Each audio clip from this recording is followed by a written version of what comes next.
Assalamualaikum warahmatullahi wabarakatuh. Selamat pagi, saudara-saudara mahasiswa. Pada kesempatan dalam video ini, saya akan memberikan penjelasan tentang program pengembangan digital entrepreneur yang sedang Anda ikuti saat ini. Apa dan bagaimana program pengembangan digital entrepreneur itu? Nah, kita ingat bahwa STIMI Karisma Makassar pada tahun 2017 itu telah merumuskan visi baru STIMI Karisma Makassar 2029. Masih ingat? Ya, di mana dalam visi baru STIMI Karisma Makassar 2029 yang dirumuskan pada tahun 2017 telah digariskan bahwa STIMI Karisma pada tahun 2029 akan menjadi perguruan tinggi yang unggul di bidang digital entrepreneur. Kita garis bawahi perguruan tinggi unggul dan digital entrepreneur.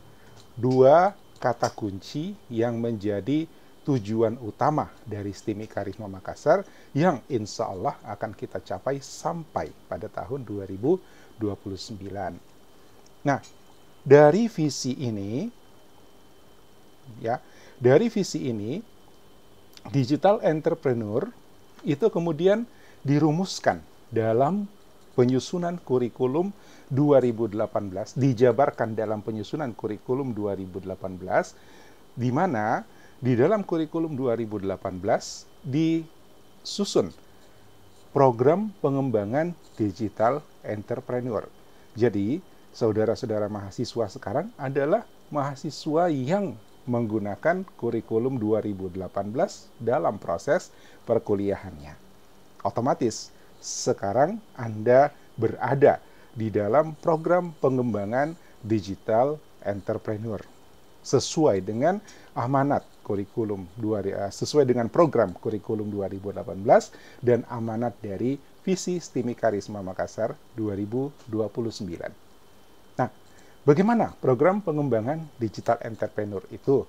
Kita lihat dulu bahwa program pengembangan digital entrepreneur pada prinsipnya sama dengan kurikulum-kurikulum yang lain, sama dengan kurikulum sebelumnya 2013, sebelumnya lagi. Nah, tapi pada kurikulum 2018 ada kelompok mata kuliah tertentu yang kita susun, kita tata, kita atur muatan mata kuliahnya, proses pembelajarannya, metode pembelajarannya yang ditujukan untuk memberi pelatihan dan pembinaan kepada mahasiswa untuk mampu menyusun rencana dan mengembangkan bisnis rintisan. Ya, bisnis rintisan kita kenal dengan istilah startup. Ya, intinya kita akan membawa mahasiswa dengan kurikulum 2018 untuk menjadi seorang digital entrepreneur, pengusaha di bidang digital. Oke? Nah, mata kuliah apa saja yang masuk atau secara khusus, artinya mata kuliah lain dalam kurikulum 2018 sebenarnya juga mengarahkan mahasiswa untuk siap menjadi digital entrepreneur. Tapi untuk mata kuliah yang akan saya perkenalkan sebentar, itu adalah memang kita akan tata sedemikian rupa sehingga mata kuliah itu akan benar-benar membawa mahasiswa menjadi seorang digital entrepreneur dengan mulai membangun usaha rintisan. Oke? Nah, ada 4 mata kuliah yang merupakan satu rangkaian di dalam program digital entrepreneur, di dalam program pengembangan digital entrepreneurship ini. Ya, yang pertama adalah mata kuliah digital entrepreneurship sendiri. Dulu mata kuliah ini bernama kewirausahaan dan masih merupakan mata kuliah pilihan. Sekarang menjadi mata kuliah wajib untuk semua mahasiswa, utamanya kurikulum 2018, mahasiswa yang kuliah dengan kurikulum 2018. Nah, ini yang mungkin Anda sedang ikuti saat ini, ya, Digital Entrepreneurship. Harusnya mata kuliah ini disajikan pada semester 6. Tapi karena sesuatu dan lain hal, maka semester kemarin belum berhasil kita jalankan secara maksimal, dan pada semester ini kita jalankan kembali program Digital Entrepreneurship ini, mata kuliah Digital Entrepreneurship ini. Kita akan bahas setiap mata kuliah, tapi kita overview dulu, kita lihat dulu keseluruhan mata kuliahnya. Nanti, Digital Entrepreneur itu akan menghasilkan model bisnis, ya, produk digital yang akan menjadi fokus bisnis tim mahasiswa. Digaris bawahi tentang tim, ya. Tim mahasiswa akan merumuskan produk digital apa yang mereka kembangkan, yang akan mereka kembangkan, dan mereka jadikan sebagai sebuah bisnis rintisan di dalam mata kuliah Digital Entrepreneurship. Setelah fix, ya, melakukan penggalian ide, pengujian market, user user validation, market validation, sehingga yakin dari sejumlah riset itu, yakin bahwa produk digital ini akan bekerja, akan berhasil, akan diterima oleh masyarakat, maka masuk ke tahap berikutnya, itu adalah pemodelan dalam mata kuliah analisis dan desain sistem. Ini juga sudah diprogramkan semester kemarin, harusnya bersamaan dengan mata kuliah Digital Entrepreneurship. Tapi karena mata kuliah Digital Entrepreneurship-nya tidak berjalan dengan baik, karena ada pandemi, ada berbagai kendala. Nah, sehingga analisis dan desain sistem pada semester kemarin itu masih berjalan seperti kurikulum-kurikulum seperti sebelumnya, karena belum bisa mengangkat studi kasus karena mahasiswa belum menyusun produk bisnisnya, ide bisnisnya, produk digitalnya dalam Digital Entrepreneurship. Tapi mata kuliah analisis dan desain sistem diarahkan untuk masuk ke tahap rancangan produk digital.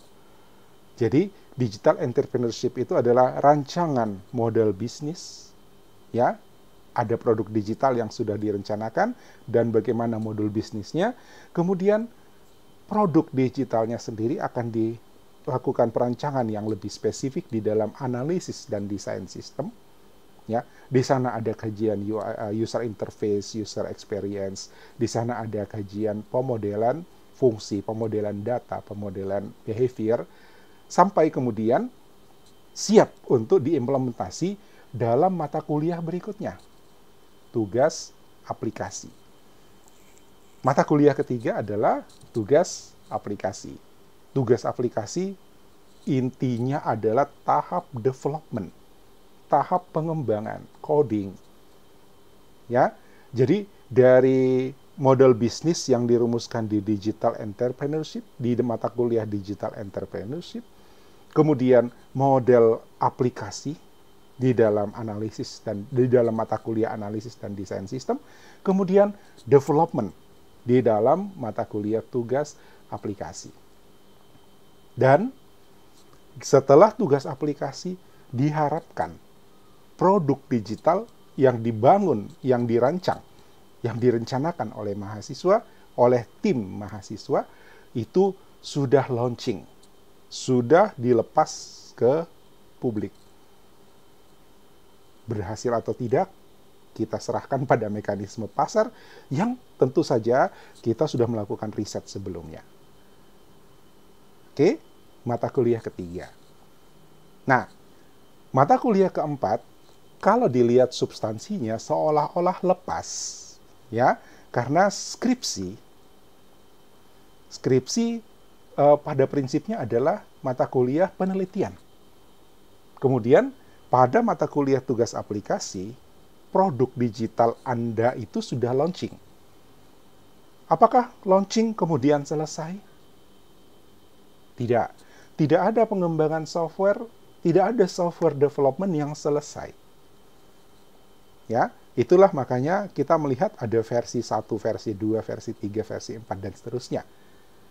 Nah, kita ingin supaya tim mahasiswa yang sudah bekerja sama dalam 3 mata kuliah ini, itu mempertahankan dan menjaga keberlanjutan dari produk atau layanan digitalnya yang sudah berjalan sebagai sebuah bisnis.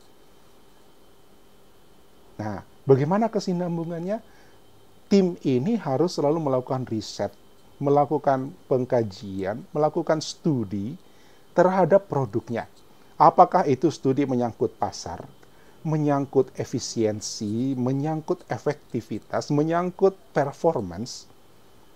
Nah, silahkan Anda pilih satu topik yang ingin digali untuk diteliti dan membawa kepada pengembangan layanan produk Anda sebagai studi kasus pada skripsi.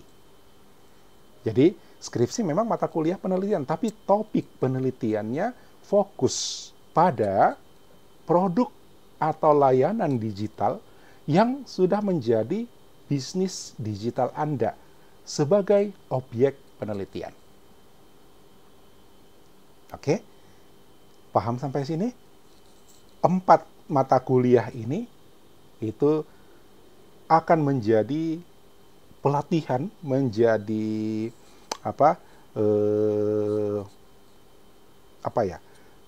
sarana bagi Anda untuk mengembangkan, merintis dan mengembangkan bisnis digital Anda.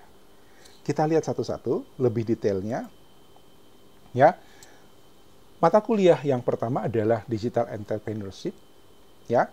Di dalam sini Anda akan diperkenalkan tentang bagaimana entrepreneurship itu secara fundamentalnya, secara teori bisnisnya, ya, bagaimana mendapatkan keuntungan, bagaimana investasi, branding, sampai aspek legal, ya, sampai aspek legalnya. Kemudian kita juga akan melihat bagaimana tren industri kreatif digital yang sekarang sedang digalakkan oleh pemerintah, dan metode Lean Startup. Lean Startup itu adalah pengembangan aplikasi dengan pengembangan bisnis aplikasi digital dengan cepat. Ya, kalau Microsoft membangun aplikasi yang komplit, lengkap, tapi itu akan butuh waktu panjang untuk development-nya. Nah, dengan metode Lean Startup, kita bisa melakukan pengembangan aplikasi dengan cepat, dengan konsep yang disebut dengan minimum viable product. Jadi, kita luncurkan aplikasi yang minimalis dulu, memenuhi kebutuhan utama dulu, lalu kemudian kita revisi, perbaikan, sampai kemudian muncul versi 1, versi 2, versi 3, dan seterusnya. Ya, itu strategi dalam Lean Startup. Metode-metode untuk merumuskan ide bisnis, ya, customer discovery, market analysis, dan sebagainya, itu akan dibahas dalam mata kuliah ini. Outputnya adalah Anda menghasilkan model bisnis, ya, Anda mampu mempresentasikan ide bisnis, dan memiliki halaman yang disebut dengan landing page. Landing page itu adalah halaman informasi awal di mana produk Anda akan diperkenalkan ke masyarakat. Oke. Ujian dari mata kuliah ini adalah pitching. Jadi bukan ujian tulis, tapi sifatnya presentasi. Tapi presentasinya adalah Anda bertindak sebagai seorang bisnismen yang sedang menawarkan produk kepada calon investor. Kira-kira seperti itu. Nah, mata kuliah kedua adalah analisis dan desain sistem. Tadi saya sudah menyebutkan bahwa konten mata kuliah ini adalah desain dan pemodelan. Ya, Tapi yang paling inti di sana ada requirement analysis, kemudian ada UX design, ya, user experiences design. Banyak orang yang merasa bisa membuat program aplikasi, terus langsung develop, dan ternyata ketika sampai ke pengguna, pengguna ternyata menemukan berbagai masalah dalam penggunaannya. Nah, itu adalah tanda adanya kelemahan dari desain user experiences. Bagaimana perilaku user, bagaimana kenyamanan untuk user, itu kita rancang di dalam tahap analisis dan desain sistem ini. Sampai kemudian persiapan untuk development, kita membutuhkan pemodelan data, pemodelan fungsi, dan pemodelan behavior. Kalau kita sudah punya itu, maka siap untuk development pada tugas aplikasi, mata kuliah tugas aplikasi. Jadi, output dari mata kuliah ini adalah prototipe aplikasi, rancangan prototipe, ya, kemudian MVP, minimum viable product, rilis 1, item-item apa saja, fitur-fitur apa saja yang akan Anda rilis di tahap pertama, versi 1.0 dari aplikasi Anda. Dan pemodelannya, sehingga Anda sudah punya pedoman untuk masuk ke tahap development di mata kuliah tugas aplikasi. Nah, dulu tugas aplikasi itu mahasiswa diberikan kebebasan, ya, untuk menentukan sendiri aplikasi apa yang mereka mau buat. Tapi yang terjadi adalah mahasiswa membuat tugas aplikasinya, maaf kalau saya katakan mencari gampangnya. Jadi tugas aplikasi yang dirancang itu dibuat ala kadarnya, ya. Kalau saya katakan, saya berani katakan, tidak layak, ya, tidak wajar aplikasi yang dibangun selama 4 bulan itu hanya seperti itu. Kenapa? Karena mahasiswa menganggap ini sekedar untuk ngetes kemampuan programmingnya saja. Jadi, tugas aplikasi Anda nyaris, ya, nyaris tidak ada yang bisa digunakan. Betul, secara pembuatan aplikasinya bekerja, aplikasinya berjalan, input, proses, output itu terjadi. Tapi secara fungsi, aplikasi itu tidak bisa digunakan. Nah, di kurikulum 2018 dengan program pengembangan digital entrepreneur, aplikasi yang Anda kembangkan ini diharapkan akan bisa launching dan digunakan oleh masyarakat umum. Jadi tanggung jawabnya menjadi lebih besar. Kalau kemarin kita mensyaratkan tugas aplikasi 3 fungsionalitas minimal, sekarang 1 fungsionalitas pun boleh. Yang penting itu diterima oleh masyarakat. Launching, jadi output dari mata kuliah ini adalah launching application. Apa itu launching? Diluncurkan. Kalau dia aplikasi web, maka dia online di web dengan domain blablabla.com. Kalau dia aplikasi mobile, dia ada di Play Store atau App Market atau Microsoft Store ya kalau nggak salah. Tergantung Anda pengen target platformnya itu mau kemana. Oke, jadi di dalam tugas aplikasi ini Anda harus membangun aplikasi yang real, yang betul-betul bisa digunakan. Waktu 1 semester dalam tugas aplikasi ini murni coding, murni development. Kenapa? Karena pemodelannya sudah selesai di analisis dan desain sistem, di mata kuliah analisis dan desain sistem. Rancangan idenya sudah selesai di digital entrepreneurship. Oke? Termasuk output dari tugas aplikasi adalah tutorial, video promosi. Ya, bagaimana cara menggunakan aplikasi Anda? Apa manfaatnya aplikasi Anda? Sehingga masyarakat tahu dan bisa dan mau menggunakannya. Oke? Nah, dalam proses analisis dan desain, kemudian development di mata kuliah tugas aplikasi, Anda sudah bisa membuat ancang-ancang kira-kira pengembangan ke depannya apa yang saya bisa lakukan sebagai bahan riset yang akan dijadikan materi atau objek penelitian dalam mata kuliah yang keempat, skripsi. Oke?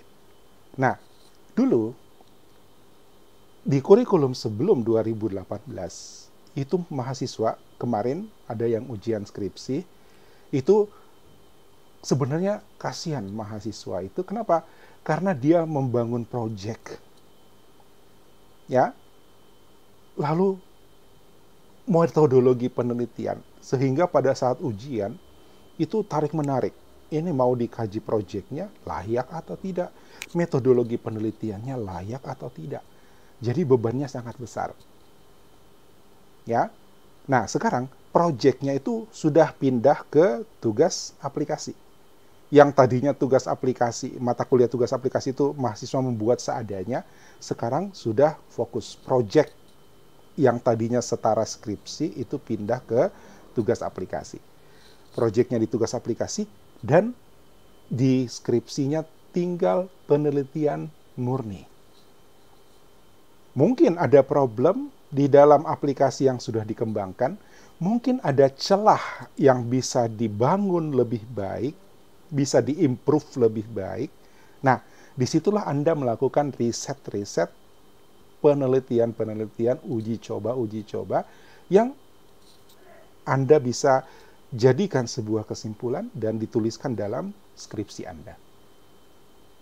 Harapannya adalah penelitian Anda itu akan membawa peningkatan pada layanan produk atau pada layanan atau produk digital yang menjadi bisnis Anda.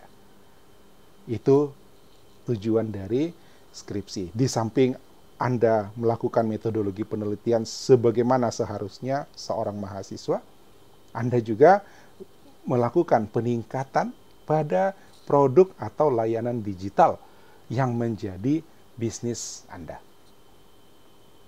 Oke? Ya.